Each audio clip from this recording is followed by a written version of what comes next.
Hey everybody, hello and welcome back to our channel Info Island. So guys, we are back again with a paper analysis video. जैसे कि आप सभी जानते हैं कल यानी कि 2nd of November 2023 को SSC CHSL Tier 2 का एग्जामिनेशन हो चुका है। तो गाइज हम आपके लिए वीडियो लेकर आ चुके हैं जिसमें आपको इस शिफ्ट में जितने भी क्वेश्चंस आए थे जीके जीएस के जिस तरह के क्वेश्चंस आए थे और जिस तरह से पेपर का ट्रेंड रहा है पैटर्न रहा है वो सारे आपको इन क्वेश्चंस के क्वेश्चन एंड आंसर से आपको थोड़ा सा उसका आइडिया मिल जाएगा। तो चलिए जल्दी से वीडियो को शुरू करते हैं, पूरा पेपर एनालिसिस चेकआउट करते हैं। और गाइज प्रीवियस ईयर के क्वेश्चंस जो हैं दे आर गेटिंग रिपीटेड, वो रिपीट हो रहे हैं। तो आप प्लीज 100% मेक श्योर करिएगा जब भी आप किसी भी कॉम्पिटेटिव एग्जाम की तैयारी कर रहे हैं तो आप प्रीवियस ईयर पेपर की जो प्रैक्टिस सेट्स होते हैं उसको प्रैक्टिस कर रहे हैं because questions are getting repeated.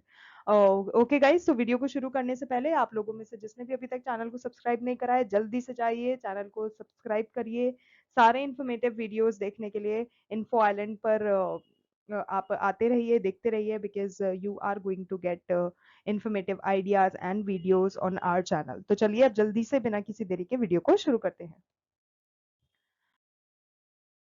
तो गाइस पहला क्वेश्चन जो रहा था वो पूछा गया था सतत विकास लक्ष्य को प्राप्त करने की दिशा में अपनी प्रगति मापने वाला जो भारत का शहर है, पहला शहर कौन सा बन गया है? तो गाइस इसका करेक्ट आंसर है भोपाल, जो कि मध्य प्रदेश की राजधानी है। ये फैक्ट भी आपको पता होना चाहिए।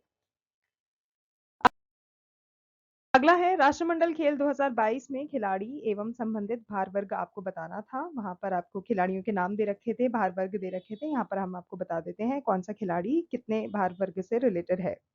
तो गाइस बात की जाए राष्ट्रमंडल खेलों की 2022 की, तो उसमें भारत ने कुल 61 यानी कि 61 मेडल्स जीते थे। और रैंक की बात करी जाए तो पदक तालिका पर चौथी रैंक पर था, जिसमें उसने 22 तो गोल्ड, 16 सिल्वर और 23 ब्रॉन्ज मेडल जीते थे। और बात करें कि भारत ने कुश्ती में भी गोल्ड मेडल जीता था। और बात करें खिलाड़ियों की तो गाइज रवि कुमार दहिया हैं जो 57 kg, बजरंग पूनिया 65 kg, नवीन मलिक 74 kg और दीपक पूनिया 86 kg इन स्पर्धाओं में भाग लेते हैं और ऑब्वियसली मेडल हासिल करते हैं। अगला है बायोस्फीयर रिजर्व एवं उनसे संबंधित राज्य आपको बताने हैं। तो guys UNESCO world network of biosphere reserve जो है यानी कि मैन एंड बायोस्फीयर कार्यक्रम के अंतर्गत वर्तमान में जो भारत के टोटल बायोस्फीयर रिजर्व्स हैं वो उनकी कुल गिनती है 12। तो आपको ये चीज भी पता होनी चाहिए। 12वां जो बायोस्फीयर रिजर्व है जिसको नवंबर 2020 में यूनेस्को के मैन एंड बायोस्फीयर यानी कि MAB कार्यक्रम के अंतर्गत शामिल कर लिया है। तो गाइज उसका करेक्ट आंसर है पन्ना बायोस्फीयर रिजर्व। तो गाइज बात करें वर्तमान की, तो वर्तमान में भारत में जो अभी जैव मंडल रिजर्व हैं उनकी कुल गिनती है 18। तो आपको ये फैक्ट भी पता होना चाहिए। और भारत में राष्ट्रीय बायोस्फीयर रिजर्व कार्यक्रम कब से शुरू किया गया था? 1986 से। भारत में स्थापित पहला जो बायोस्फीयर रिजर्व है उसका नाम है नीलगिरी बायोस्फीयर रिजर्व। भारत में क्षेत्रफल के अनुसार सबसे बड़ा बायोस्फीयर रिजर्व कौन सा है अगर आपसे पूछा जाता है पेपर में? तो गाइस कच्छ का जो रण बायोस्फीयर रिजर्व है जो कि गुजरात में स्थित है वो है। और वो कितना वर्ग किलोमीटर है? तो वो 12,454 वर्ग किलोमीटर है। तो गाइज यहाँ पे आपको पूरे करंट में हमारे पास जितने भी बायोस्फीयर रिजर्व्स मौजूद हैं और वो कौन सी स्टेट में है वो आपको बताए गए हैं। प्लीज अच्छे से पढ़िएगा और अच्छे से ध्यान रखिएगा। तो पहला है नीलगिरी बायोस्फीयर रिजर्व जो कि 2000 में बना था, तमिलनाडु में है। फिर है gulf of Mannar biosphere reserve 2001 Tamil Nadu. Sundarbans biosphere reserve 2001 west Bengal. Nanda Devi biosphere reserve 2004 Uttarakhand. Pachmarhi biosphere reserve 2009 Madhya Pradesh. Nokrek biosphere reserve 2009 Meghalaya. सातवां है Simlipal biosphere reserve 2009 Odisha. Achanakmar Amarkantak biosphere reserve 2012 Chhattisgarh. Great Nicobar biosphere reserve 2013 great Nicobar. Agasthyamala biosphere reserve 2017 Kerala और तमिलनाडु। कंचनजंगा बायोस्फीयर रिजर्व 2018 जो कि part of north and waste Sikkim district में मौजूद है। पन्ना biosphere reserve जिसकी अभी हमने बात करी थी 2020 में मध्य प्रदेश में लॉन्च किया गया। आरबीआई की स्थापना कब हुई थी? तो गाइस भारतीय रिजर्व बैंक ऑफ इंडिया यानी कि रिजर्व बैंक ऑफ इंडिया, इसकी स्थापना भारतीय रिजर्व बैंक अधिनियम 1934 के प्रावधानों के अनुसार 1 अप्रैल 1935 को हो गई थी। आयोडीन की कमी के कारण कौन सा हार्मोन उत्पन्न होता है शरीर में? तो गाइस थायराइड, जो हमारे थायराइड ग्लैंड्स हैं वो थायराइड को सिक्रीट करते हैं, थायराइड हार्मोन को प्रोड्यूस करते हैं।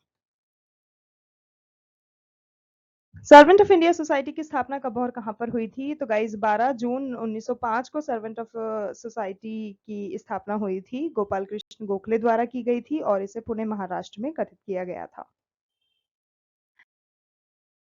लिथियम यानी कि Li अपने कई गुणों में मैग्नीशियम यानी कि Mg और बेरिलियम Be, एल्यूमिनियम Al से समान दिखता है। तो इस प्रकार की जो समानता होती है उसको आमतौर पर आवर्त सारणी में किसके रूप में जाना जाता है? तो गाइज वो जो होती है वो विकर्ण संबंध के रूप में जाना जाता है, यानी कि डायगोनल रिलेशनशिप। शुद्ध शहद में डूबी हुई रुई की जो बत्ती होती है वो माचिस की तीली से जलाने पर जल जाती है। यदि उसमें मिलावट की गई होती है तो पानी की मौजूदगी के कारण शहद को जलने नहीं देती। यदि अगर वह जल जाती है तो किस प्रकार की एक ध्वनि प्रोड्यूस होती है? तो गाइस उसमें चटकने की आवाज आती है, यानी कि एक क्रैकिंग साउंड प्रोड्यूस होता है। भारत में सर्वाधिक वर्षा मासिन राम के किस पहाड़ी पर होती है? तो गाइज खासी hills is the correct answer, और मापसन राम मेघालय राज्य के पूर्वी खासी हिल्स जिले में स्थित है। सवाल, खेलो इंडिया यूथ गेम्स 2023 में कौन सा राज्य किस रैंक पर रहा था? तो गाइस 2023 में जो पहली रैंक पर था वो था महाराष्ट्र, जिसने 56 गोल्ड, 55 सिल्वर और 50 ब्रॉन्ज मेडल जीतकर टोटल 161 मेडल्स यानी कि 161 मेडल्स जीते थे।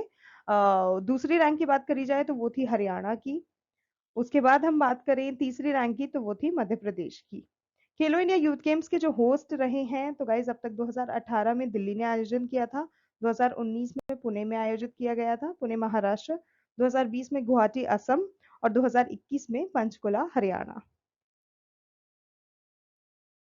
बंगाल के गवर्नर जनरल और उनकी संबंधित अवधि बताएं। तो गाइज बंगाल के गवर्नर जनरल्स जो हैं उसमें वॉरेन हेस्टिंग्स जो हैं वो 1772 से 1785 तक उनकी वो रही थी, अवधि रही थी। 1772 में फोर्ट विलियम बंगाल प्रेसिडेंसी के पहले, जो वॉरेन हेस्टिंग्स थे वो बंगाल प्रेसिडेंसी के पहले गवर्नर, और 1774 में बंगाल के पहले गवर्नर जनरल बने थे। तो गाइज लॉर्ड कॉर्नवालिस, यहाँ पर हमने अवधि बता दी है सारे जो भी बंगाल के गवर्नर जनरल रहे थे।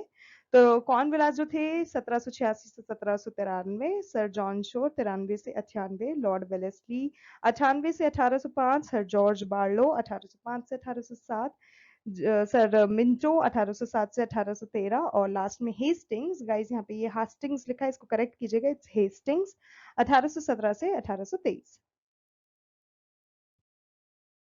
ऊर्जा कितने प्रकार की होती है? तो गाइज ऊर्जा जो है वो 4 प्रकार की होती है। स्थितिज ऊर्जा, जो कि किसी वस्तु में उसकी स्थिति के कारण कार्य करने की जो क्षमता रहती है उसे उसकी स्थितिज ऊर्जा कहलाती है, जैसे कि ऊंचाई पर अवस्थित पिंड, धनुष की तनित डोरी, ऐंठन युक्त तार आदि।